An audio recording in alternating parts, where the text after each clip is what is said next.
My phone buzzed during a safety meeting. Unknown number. One message. Your wife left her underwear at my place last night. I forwarded it to her entire family before I could stop myself. The construction site trailer felt smaller suddenly, like the walls were closing in around me. 23 guys in hard hats stared at their phones as the family group chat exploded with notifications.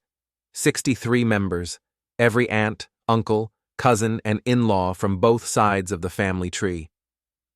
Brooks, you paying attention? The safety coordinator, a weathered man named Patterson, squinted at me from behind his clipboard. Yes, sir, I managed, though my thumb was still hovering over my phone screen like I could somehow recall the message. The damage was done. My marriage had just imploded in real time, broadcast live to everyone who mattered. The phone started ringing immediately. Elin's name flashed on the screen. My wife of 7 years, the woman who made me coffee every morning and kissed my forehead when I left for work. The woman whose lace underwear was apparently decorating some stranger's nightstand. Answer it outside, Patterson growled. We got regulations to cover. I stumbled out of the trailer into the October morning air. The construction site buzzed with activity around me, but everything felt muted, like I was watching the world through thick glass. I swiped to answer. Kellan, what the hell is wrong with you? Elin's voice cut through the phone like a circular saw. Why would you send that to everyone? It's not even real. Not real? I found my voice, though it sounded foreign to my own ears. So you're saying this is some kind of joke? It's obviously someone trying to cause problems, a prank or something malicious. And instead of talking to me first, you just humiliated me in front of my entire family. Her words had that practiced quality they got when she was working an angle. 7 years of marriage teaches you to recognize the subtle shifts in tone, the careful word choices. This wasn't panic or confusion. This was damage control. Elin, whose underwear is in that photo? Silence stretched between us like a taut cable ready to snap. I don't know what photo you're talking about. I haven't seen it. Black lace. The ones I bought you for your birthday last year, with the little bow on the front. More silence. In the background of the call, I heard a man's voice asking if everything was okay. My stomach dropped, like I'd just stepped off a scaffold. Who's that? My trainer. I'm at the gym, Kellan, where I go every Tuesday morning, like I have for the past year. Put him on the phone. What? No. This is ridiculous. I'm coming home so we can talk about this properly. The call ended. I stood there holding my phone, watching the family group chat continue to detonate. My mother-in-law had sent 3 crying face emojis. Elin's sister Maris was demanding explanations. My own brother had simply written, Dude, what? Nate walked over from the foundation crew, his hard hat tilted back on his head. We'd been friends since high school. Worked construction together for 15 years. He had that look on his face, the one he got when he was about to deliver bad news about a project deadline. Everything all right, man? Define all right. He glanced at his phone. Jenny just texted me. She's in your family group chat, remember? Says there's some kind of situation. I showed him the original message. Nate whistled low, the way he did when an inspection went sideways. That's Elin's underwear? Unless she has an identical twin I don't know about. What are you gonna do? Before I could answer, my phone buzzed again. This time it was a text from the unknown number. Check her cloud backup. Password is your anniversary date. Nate read it over my shoulder. Someone really wants you to know something. Or someone's trying to frame her. You believe that? I thought about the man's voice in the background of Elin's call. The way she'd deflected instead of answering directly, the practiced tone of her denials. I don't know what I believe anymore. The rest of the safety meeting passed in a blur. I sat in the back of the trailer, half listening to Patterson drone about fall protection protocols while my phone continued buzzing with family drama. By lunch break, I had 17 missed calls and 43 unread text messages. I drove home instead of eating, my pickup truck feeling like it was on autopilot. Our house sat on Maple Street, a modest two-story colonial we'd bought 3 years ago. Elin's car wasn't in the driveway. Inside, everything looked normal. Coffee cup in the sink from this morning, her yoga mat still rolled up by the front door, the mail stacked neatly on the kitchen counter, sorted the way she always did it. Bills in one pile, catalogs in another, personal correspondence in a third. But something felt off. It took me a moment to realize what it was. The bedroom. Elin's overnight bag was missing from the closet, the one she used for work trips, a sleek black roller bag that usually sat on the top shelf. I sat on our bed and pulled out my phone. The unknown number had said to check her cloud backup. Our anniversary was September 15th. I tried it on her laptop. The screen unlocked immediately. What I found there changed everything. Thousands of text messages, dating back 14 months. The contact was saved as gym trainer, but the conversation history told a different story. Can't wait to see you tonight. Kay thinks I'm working late again. Your husband called the gym looking for you yesterday. Had to cover for you at the front desk. Booked us the apartment for next weekend. Kay will be at his brother's place. I scrolled through months of messages, each one a small betrayal that added up to something massive. They talked about me like I was an obstacle to work around, a problem to be managed. They planned their meetings with the efficiency of a business operation, the apartment. They mentioned an apartment dozens of times. I grabbed the stack of mail from the kitchen counter, looking for anything I might have missed. Credit card statements, utility bills, the usual household paperwork. Then I found it, buried in the pile of catalogs. A lease agreement with Elin's signature, dated 9 months ago. Corbin Finlor. That was the name on the lease, and Elin had signed as the guarantor. My phone rang. Elin again. "I'm on my way home," she said without preamble. "We need to talk about this situation. Someone is obviously trying to sabotage our marriage." "Where's your overnight bag?" "What?" "The black one, from the closet. Where is it?" Another pause. "I lent it to Maris. She had a business trip last week." "Elin, I found the lease agreement."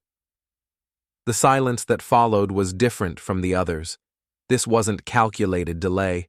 This was the sound of someone's world shifting beneath their feet. "I can explain everything," she said finally.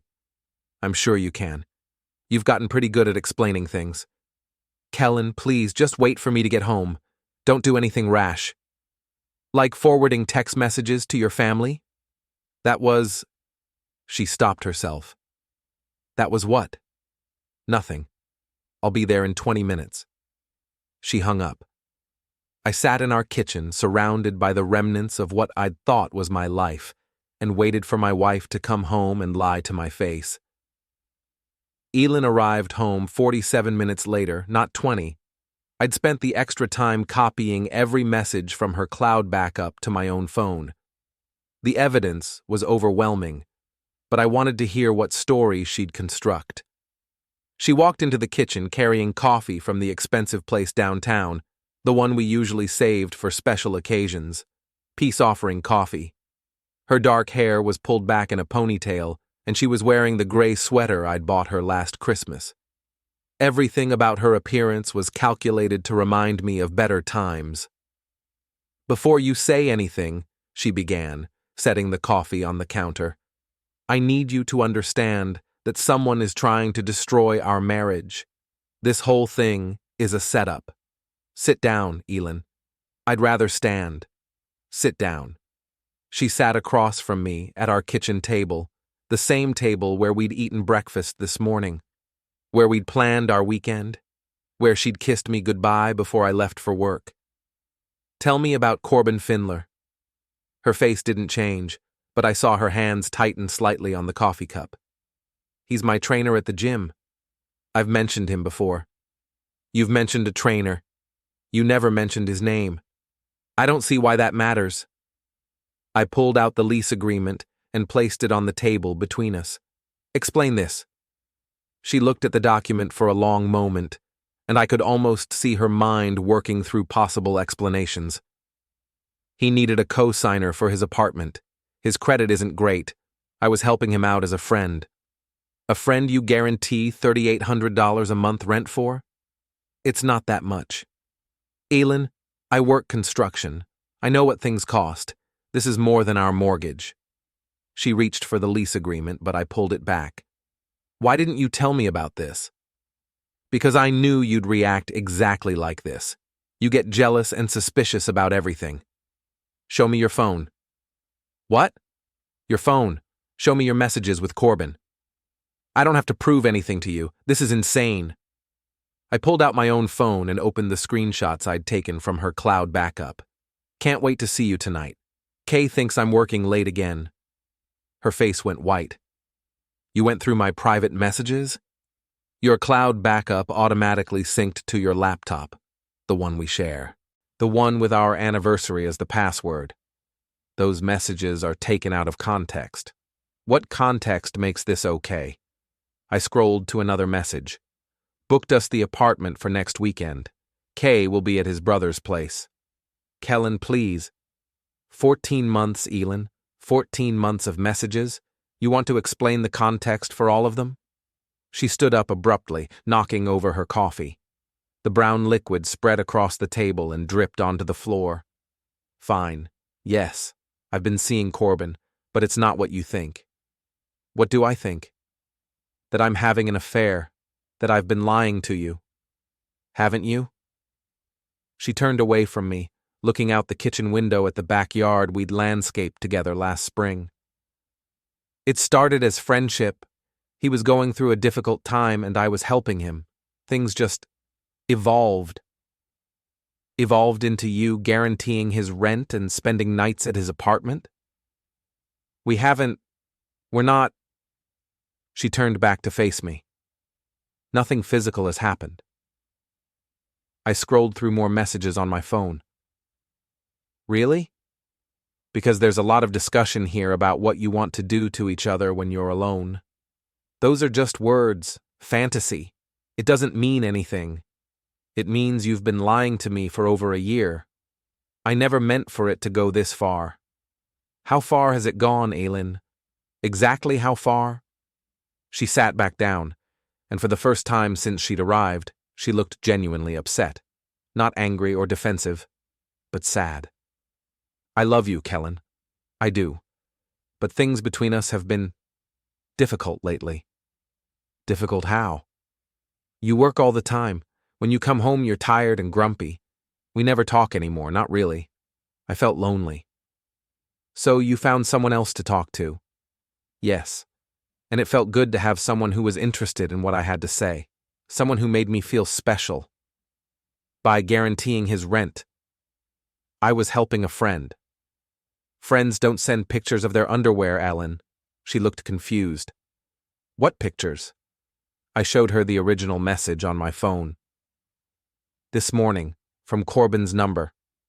She studied the image, and her confusion seemed genuine. I didn't send this to you.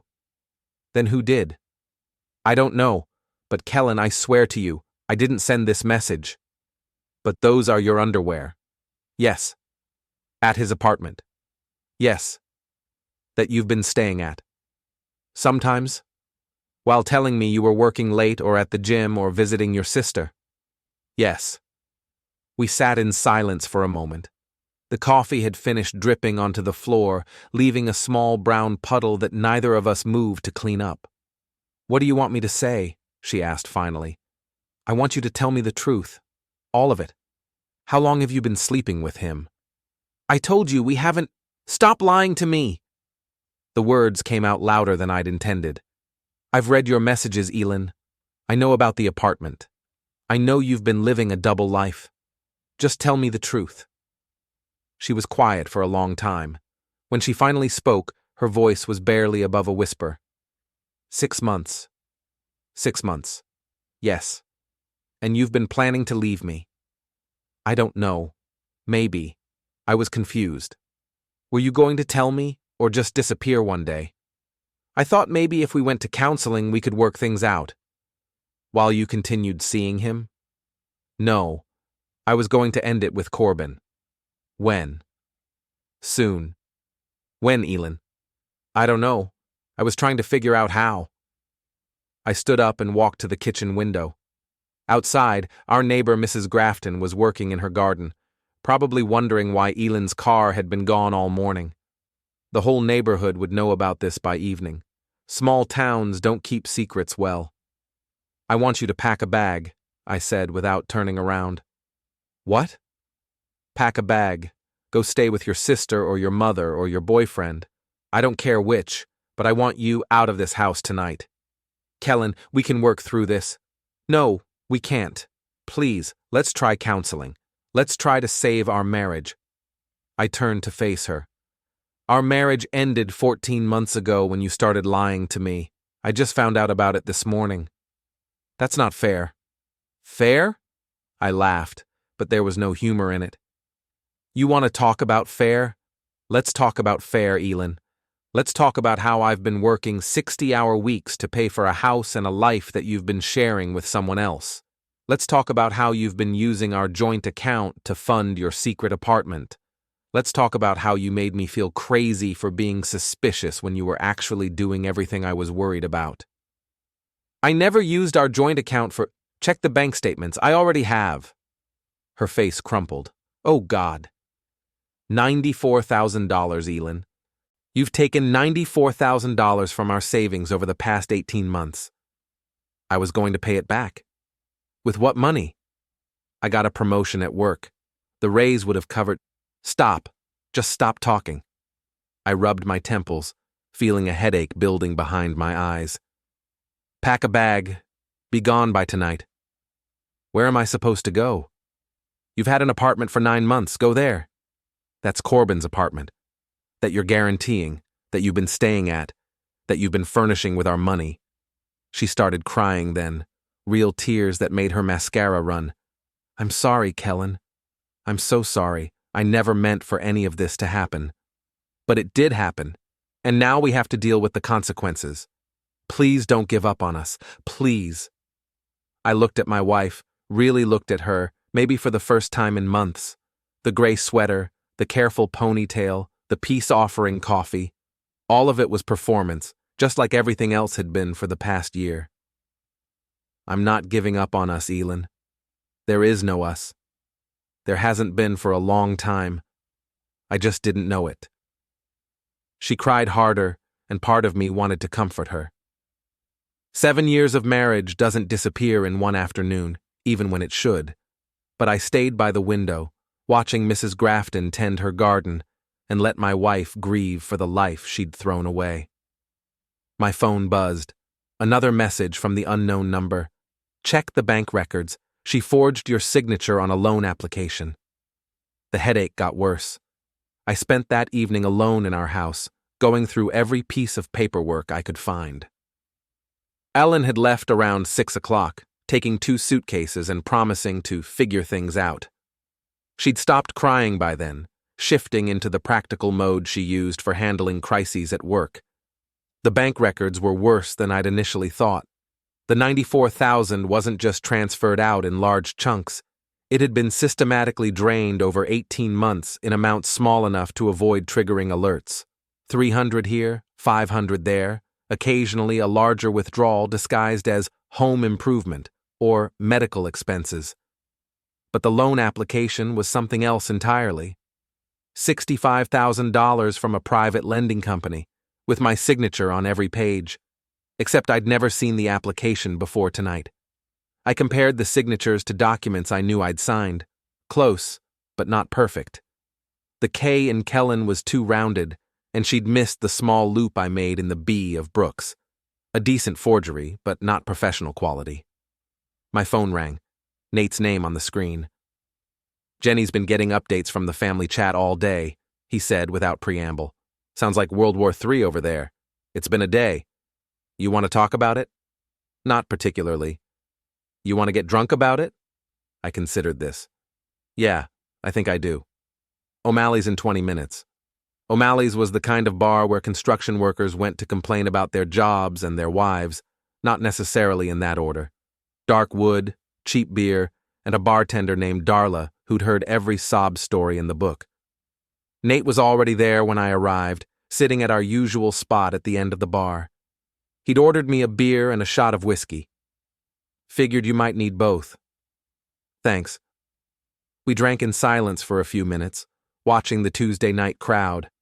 A couple of guys from the electrical union were playing pool in the corner. Someone had put money in the jukebox, and classic rock filled the spaces between conversations. So, Nate said eventually, how bad is it? I told him everything. The messages, the apartment, the money, the forged loan application. He listened without interrupting, occasionally nodding or shaking his head. Damn, he said when I finished. 14 months? At least. And you had no idea? I had suspicions, little things that didn't add up. But every time I asked about something, she had an explanation that sounded reasonable. Like what? Working late more often. New clothes that I didn't remember her buying. Phone calls she'd take in the other room. She said it was work stuff, or her sister, or just wanting privacy. And you believed her? I wanted to believe her. There's a difference. Darla refilled our beers without being asked. She was in her 50s, with gray-streaked hair and the kind of weathered face that came from decades of listening to other people's problems. Heard through the grapevine you're having some domestic troubles, she said. Word travels fast. Small town. Plus, your mother-in-law was in here earlier, crying into a martini and telling anyone who'd listen about some family emergency. She was here? Left about an hour ago. Kept checking her phone and muttering about how this was all a misunderstanding. I exchanged glances with Nate. What else did she say? Something about her daughter being set up by a jealous ex-boyfriend. Didn't make much sense to me, but she seemed convinced. The jealous ex-boyfriend angle was new. I made a mental note to ask Elin about it later, then remembered I probably wouldn't be talking to Elin about anything for a while. You know what the worst part is? I said to Nate. What? I keep thinking about all the times she came home from the gym, and I asked how her workout went. She'd tell me about the exercises she did, the people she talked to, how tired she was. All of it was lies, but she was so detailed about it, like she'd rehearsed. Maybe she had. Yeah, maybe she had. My phone buzzed. Text message from an unknown number, but not the same one from this morning. This one had a local area code. We need to talk. Meet me at the Denny's on Route 9 tomorrow at noon. Come alone. David. I showed the message to Nate. Know anyone named David? Not that would have your number. Think it's connected to this morning? Only one way to find out. We finished our drinks and headed home.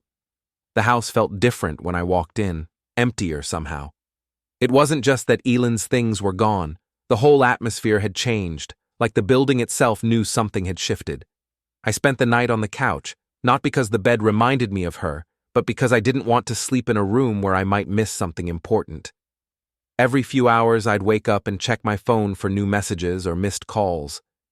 Around 3 a.m, I got a text from Elin. Staying at Maris's tonight. We need to talk tomorrow. This isn't over. I didn't respond. The next morning, I called in sick to work for the first time in 2 years. Patterson wasn't happy about it, but he'd heard enough workplace gossip to know I was dealing with personal issues. Take the time you need, he said, but don't let it drag on too long. We got deadlines to meet. I spent the morning researching the lending company that had approved the forged loan. They were legitimate, but they specialized in high-risk borrowers with poor credit, the kind of place that didn't ask too many questions as long as the paperwork looked right. I called their customer service line and explained the situation. The representative was sympathetic, but not particularly helpful.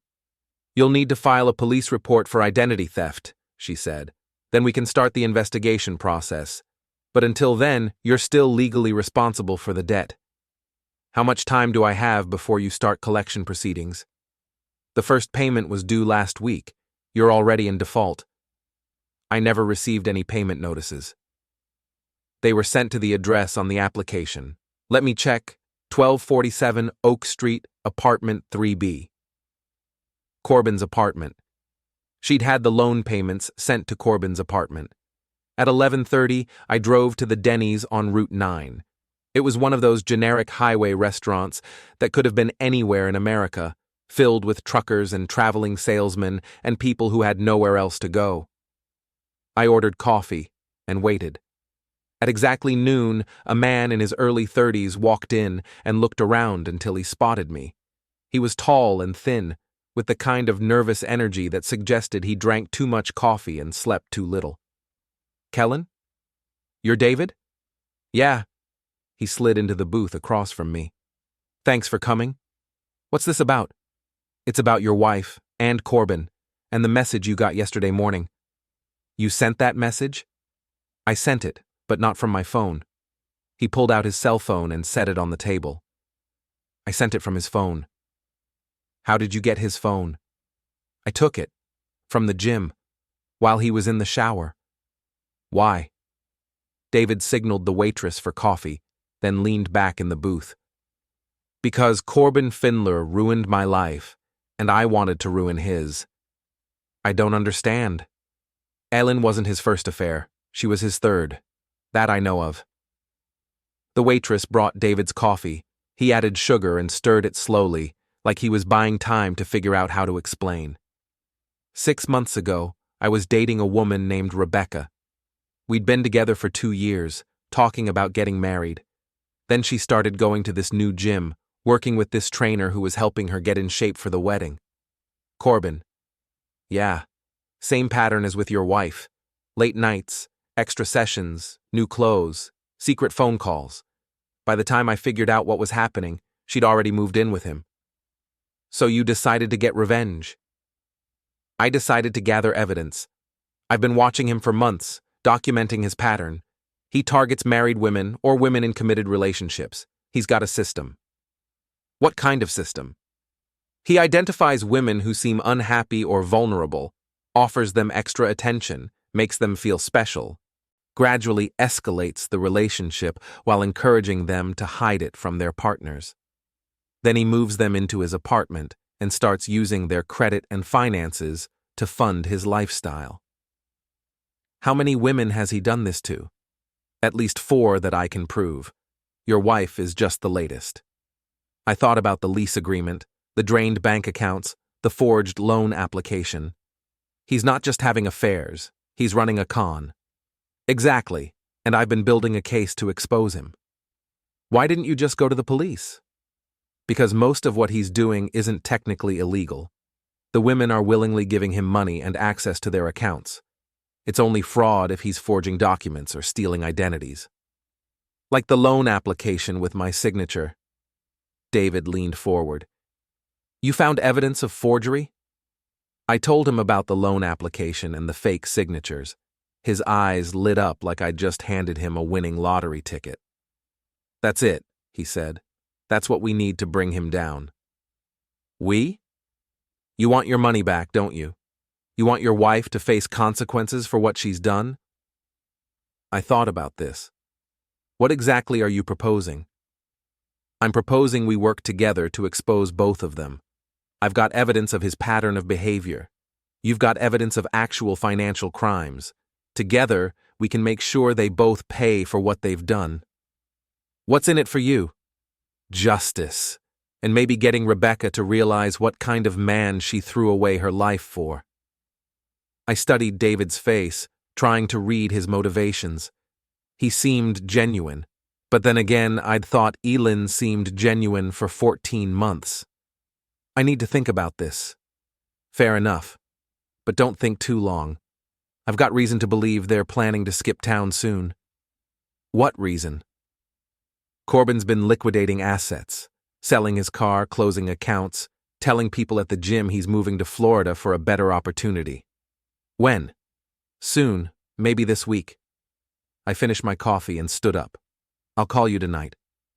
"Kellan?" David stood up too. "I know this is a lot to process, but they've both made their choices. Now it's time for them to live with the consequences." I drove home thinking about consequences, about choices and lies and the systematic destruction of trust. about the difference between justice and revenge and whether it mattered. My phone buzzed as I pulled into my driveway. Another message from Elin. Coming by the house at 6 p.m. to get more clothes. We need to talk about how we're going to handle this situation. I looked at the message for a long time, then deleted it without responding. At 5:30, I called David back. I'm in, I said.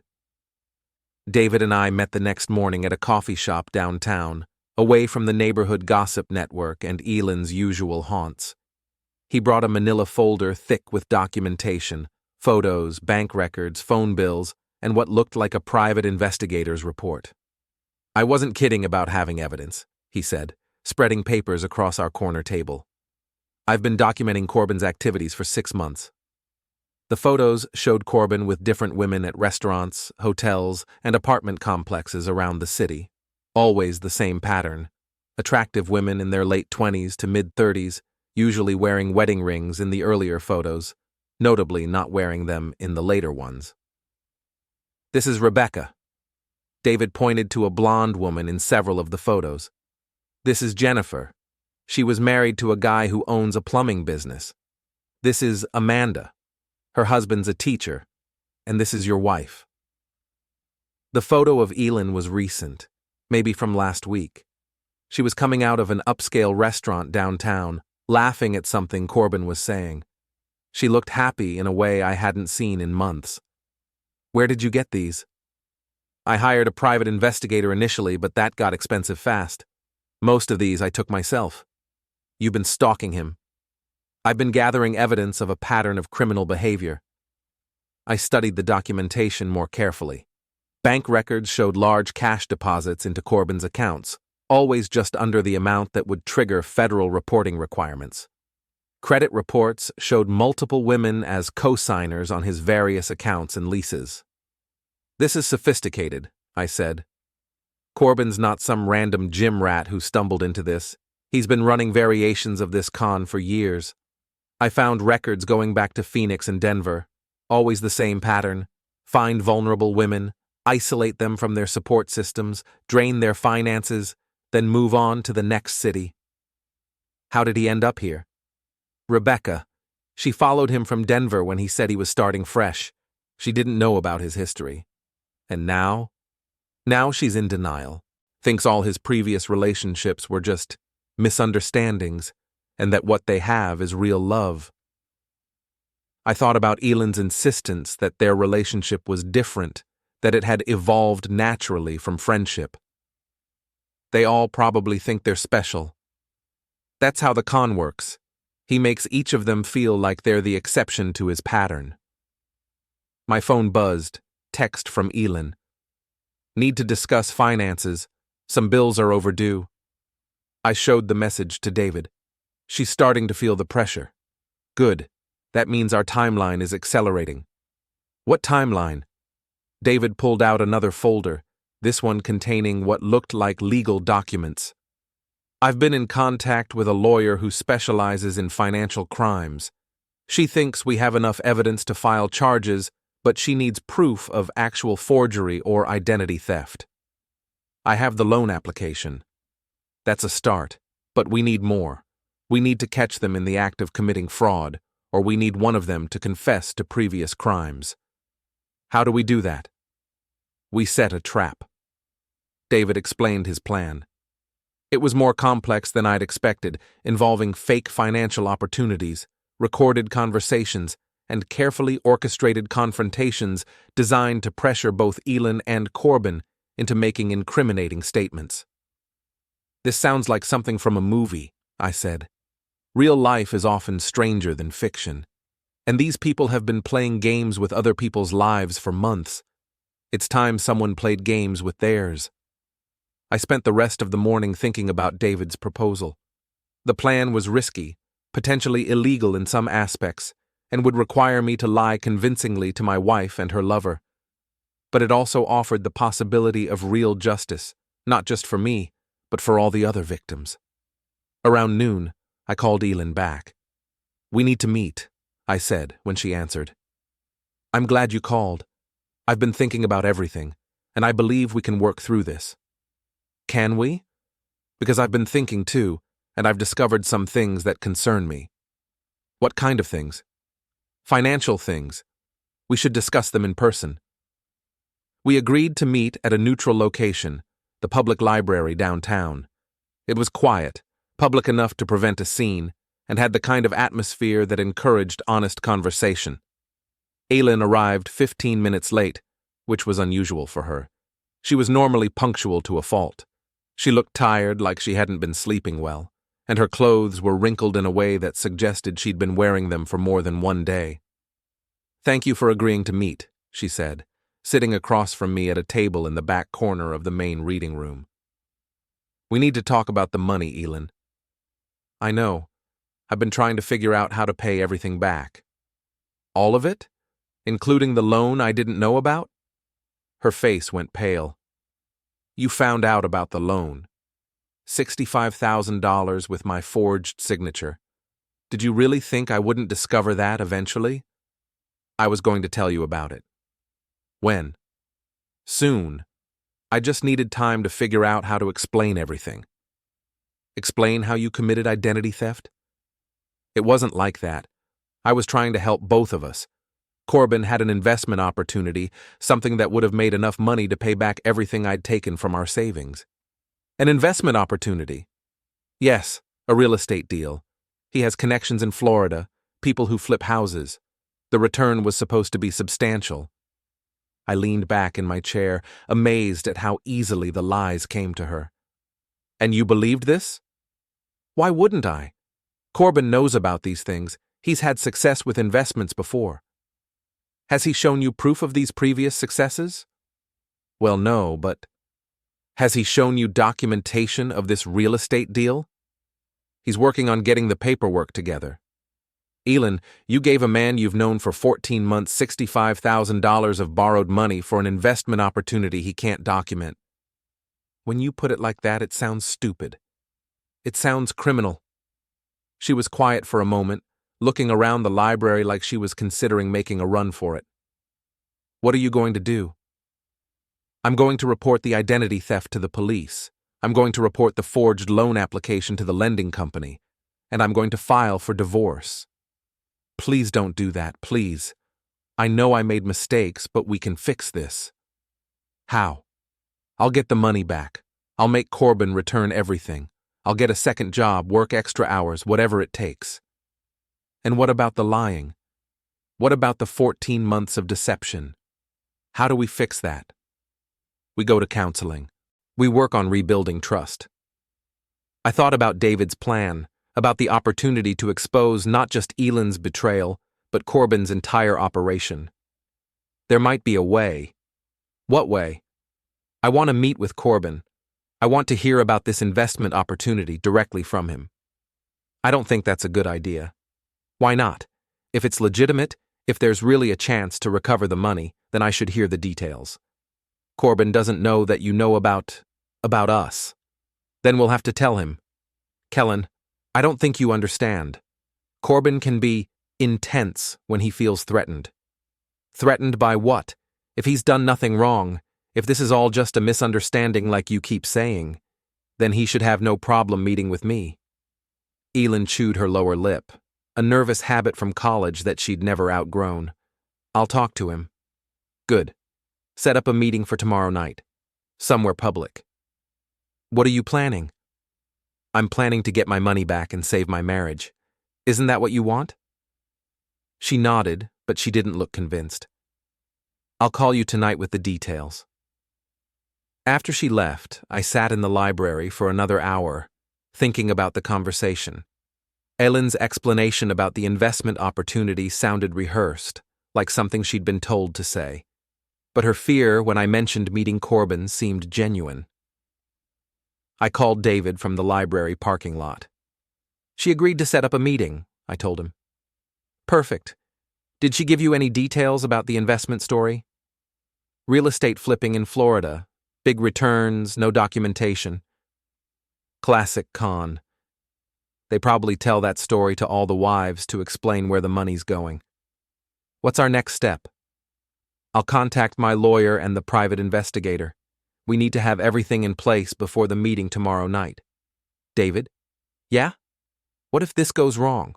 What if we're the ones who end up in trouble? Then we'll deal with that when it happens.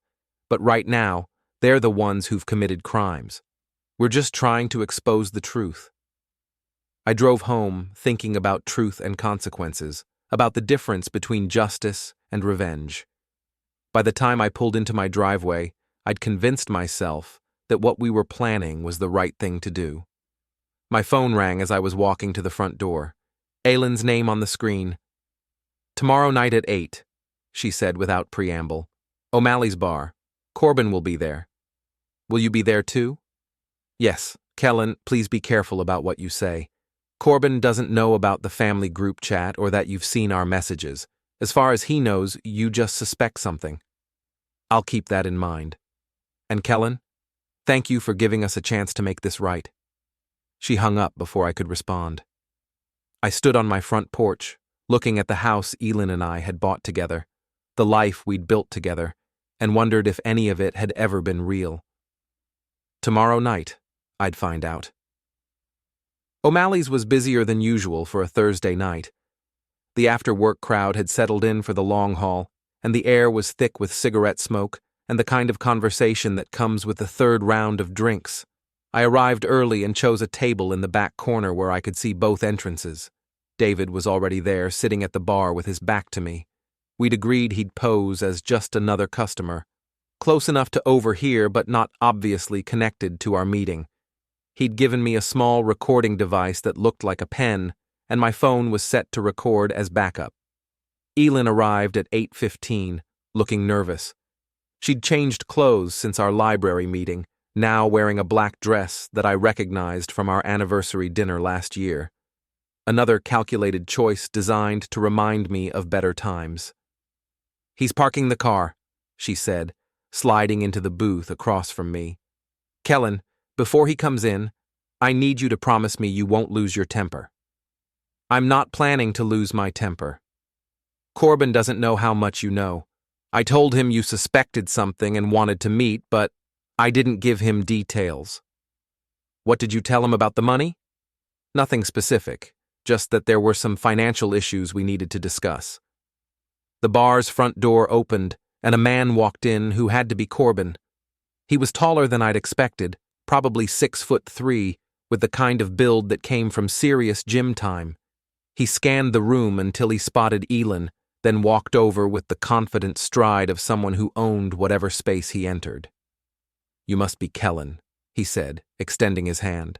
"I'm Corbin. I've heard a lot about you." His handshake was firm, probably intentionally so. He slid into the booth next to Elin, close enough that their shoulders touched, marking territory. "I appreciate you agreeing to meet," I said. "I know this situation is awkward for everyone. Elin told me you had some concerns about her training program. I want you to know that everything we've done has been completely professional." I looked at Elin, who was staring down at her hands. "Professional. Absolutely. I take my responsibility as a trainer very seriously. Client safety and well-being are my top priorities. And part of that training involved Elin guaranteeing your apartment lease?" Corbin's expression didn't change, but I saw Elin tense up beside him.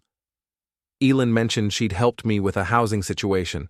I was grateful for her assistance during a difficult time. $3,800 a month is quite a bit of assistance. I've been paying her back monthly, with interest. Really? Because I don't see any record of payments into our joint account. I've been paying her directly, cash payments to avoid tax complications. The lies were smooth, practiced. I could see why vulnerable women might believe him. "How much have you paid back so far?" "Several $1,000s. Elin can give you the exact amount." I looked at Elin, who was still studying her hands. "Elin, how much has Corbin paid back?" I'd have to check my records. Roughly. Maybe 3,000? Over 9 months, you've paid back $3,000 on a lease that costs $3,800 a month? Corbin leaned forward slightly. "Look, Kellan, I understand you're upset. If I were in your position, I'd probably have questions too. But I want you to know that my relationship with your wife has been completely appropriate. What kind of relationship? Professional. She's been helping me through a difficult period in my life, and I've been helping her achieve her fitness goals. And the investment opportunity? For the first time, Corbin looked genuinely confused. What investment opportunity? Elin shot me a warning look, but I ignored it. The real estate deal in Florida, the one that required a $65,000 investment. I'm not sure what you're talking about. Elin told me you had connections in Florida, people who flip houses, big returns, minimal risk. Corbin looked at Elin, then back at me. I think there's been some kind of misunderstanding. What kind of misunderstanding? I don't have any real estate connections in Florida. I've never discussed any investment opportunities with Elin. The silence that followed was thick enough to cut. Elin had gone completely still beside Corbin, like she was hoping to become invisible. Elin, I said, would you like to explain the misunderstanding? Maybe I misunderstood something Corbin said. About a $65,000 real estate investment? I thought, when you mentioned your friend in Tampa, Corbin was staring at her now. What friend in Tampa? What are you talking about? The one who flips houses. You said he was making good money. I mentioned that a guy I used to know from the gym moved to Tampa and got into real estate. That was just casual conversation, not an investment pitch. I pulled out the loan application and placed it on the table. Then how do you explain this? Corbin picked up the document and read it quickly. What is this? A loan application for $65,000 with my forged signature. I didn't sign this. I know you didn't. But the money went to your apartment. Corbin looked at the address on the application, then at Elin. You had loan money sent to my apartment? I can explain. You forged your husband's signature on a loan application and had the money sent to my address without telling me? I was trying to help both of us. Help us how? Corbin's voice was getting louder. Several people at nearby tables were starting to look our way. I thought if we had some money to invest, we could pay back everything I'd taken from Kellan and still have enough to start fresh somewhere else. Start fresh where? You said you wanted to move to Florida. I said I might like to visit Florida someday. I never said anything about moving there with you. I watched this exchange with fascination. Either Corbin was an excellent actor or Elin had been lying to both of us about different things. Elin, I said, where exactly is the $65,000 right now? It's in a safe place. What kind of safe place? A separate account. I was waiting for the right investment opportunity. Corbin stood up abruptly. This is insane.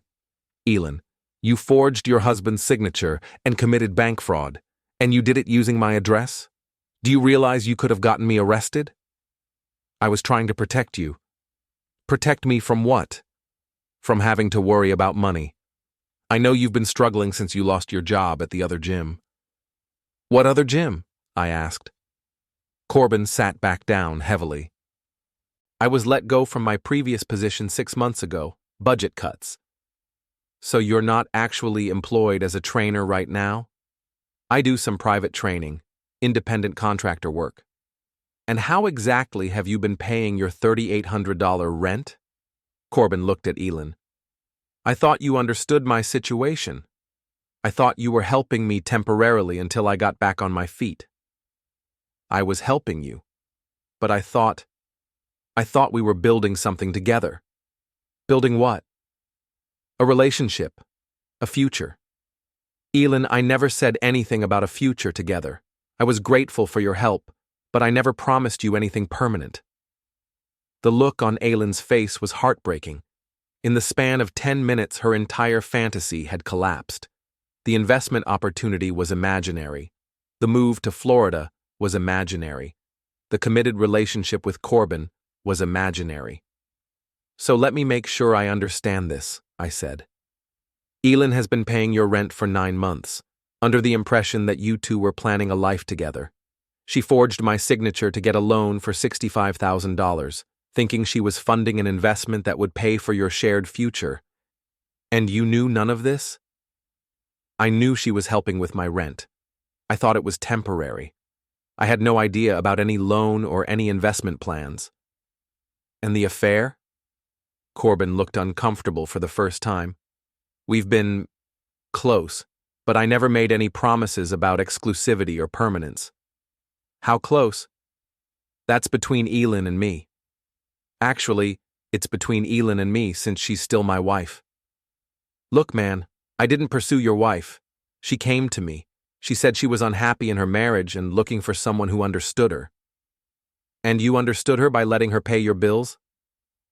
I didn't ask her to pay my bills. She offered. I turned to Elin. Is that true?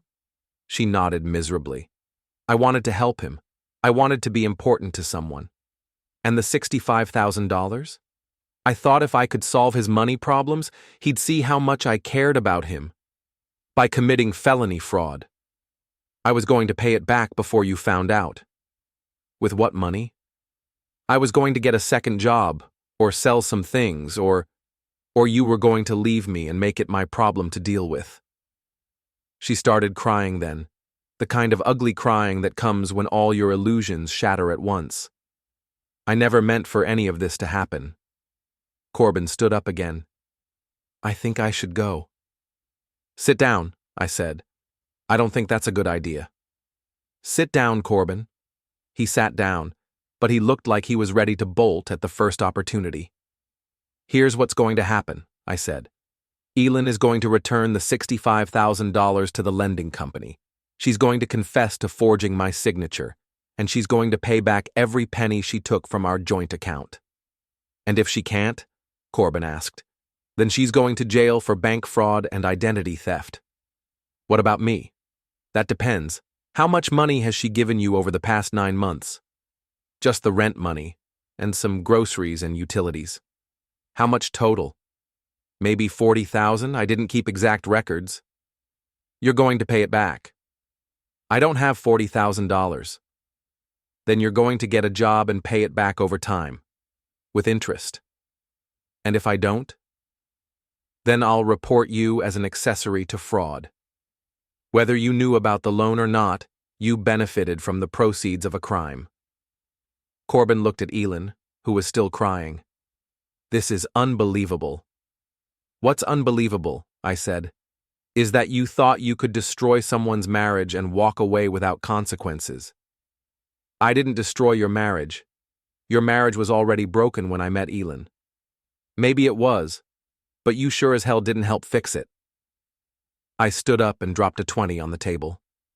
Elin, I want you out of the house by this weekend. Take whatever you need, but leave the checkbooks and credit cards.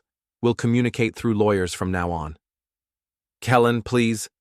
And Corbin, if I see you anywhere near my house or my workplace, I'll have you arrested for harassment. I walked out of O'Malley's and into the cool night air. Behind me, I could hear Elin still crying and Corbin trying to extract himself from the situation. David followed me out a few minutes later. Did you get all that? I asked. Every word. Your wife just confessed to multiple felonies and her boyfriend admitted to knowingly benefiting from the proceeds. What happens now? Now we take this recording to the police and let the justice system handle it. I looked back at the bar where my marriage had officially ended. Think they'll actually face consequences? For what they've done? Absolutely. Good, I said. Because I'm tired of being the only one who pays for other people's choices. We walked to our cars in silence. Tomorrow, I'd start the process of rebuilding my life. Tonight, I just wanted to go home and sleep in my own bed, in my own house, without wondering who my wife was really talking to when her phone rang. For the first time in 14 months, I wouldn't have to wonder. Because now I knew the truth, and the truth, however painful, was better than living a lie. The police were more interested in the case than I'd expected. Detective Maria Santos, a woman in her 40s with the kind of tired eyes that came from seeing too much human stupidity, reviewed our evidence with the thoroughness of someone who actually cared about financial crimes. 65,000 in loan fraud, 94,000 in unauthorized transfers, forged signatures, identity theft, she said, reading through David's documentation. Your wife was busy.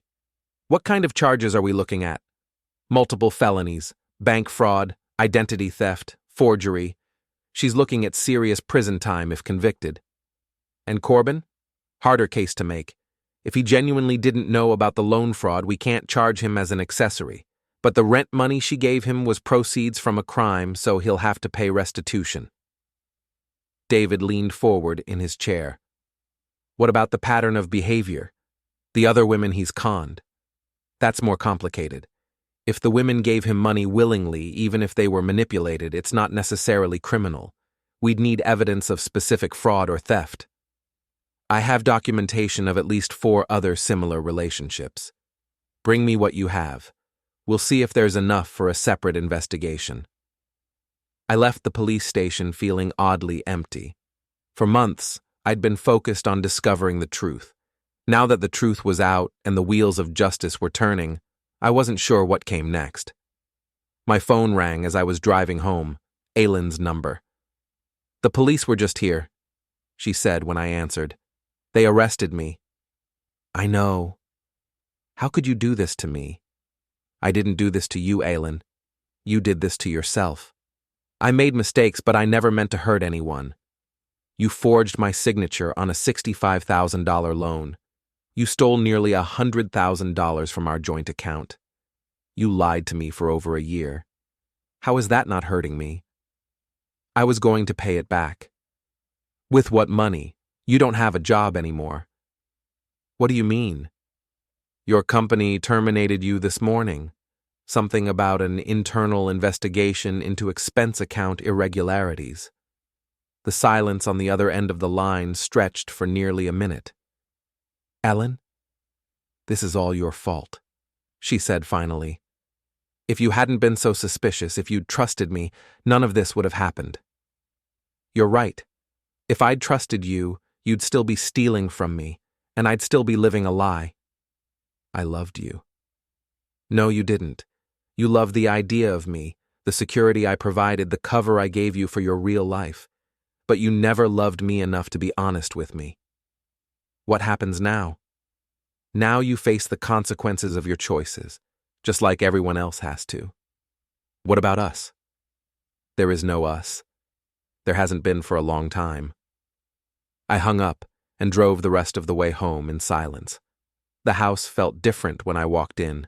Not empty exactly, but clean somehow. Like a fever had broken. I made myself dinner for the first time in weeks, actually tasting the food instead of just consuming it mechanically. My phone buzzed with a text from David. Corbin's been arrested too. Turns out he did know about the loan. Police found text messages on his phone discussing how to spend the money. So much for his innocent act at the bar. I wasn't surprised. People who run cons for a living are usually good at appearing innocent right up until the evidence proves otherwise. Over the next few weeks, the full scope of Elin and Corbin's activities became clear. The police investigation revealed that they'd been planning to leave town with the loan money using fake identities that Corbin had purchased online. Elin's laptop contained detailed plans for their new life in Florida, including rental agreements for an apartment in Tampa and job applications under assumed names. The investment opportunity story had been a complete fabrication, designed to explain to me where the money had gone if I discovered the loan. They'd planned to string me along for a few more months while they finalized their escape plan, then disappear with everything they could steal. David's investigation into Corbin's background revealed an even more extensive pattern of fraud. Over the past 5 years, he'd targeted at least 8 women in 3 different states, using variations of the same romantic con to extract money and resources. The total amount stolen was well over $500,000. Rebecca, David's ex-girlfriend, finally came forward with her own evidence after Corbin's arrest. She'd been too embarrassed to admit she'd been conned, but seeing other victims speak up gave her the courage to tell her story. The trial was scheduled for 6 months later.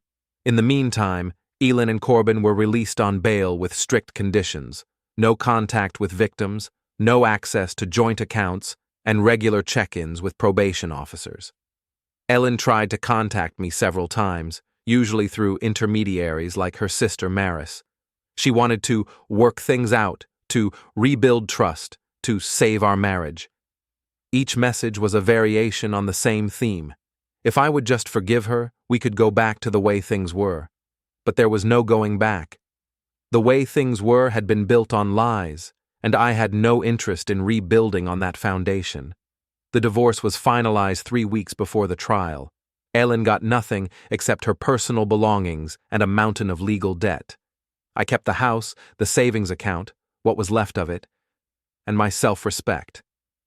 On the day of the trial, I sat in the courtroom and watched my ex-wife and her partner in crime face the consequences of their choices.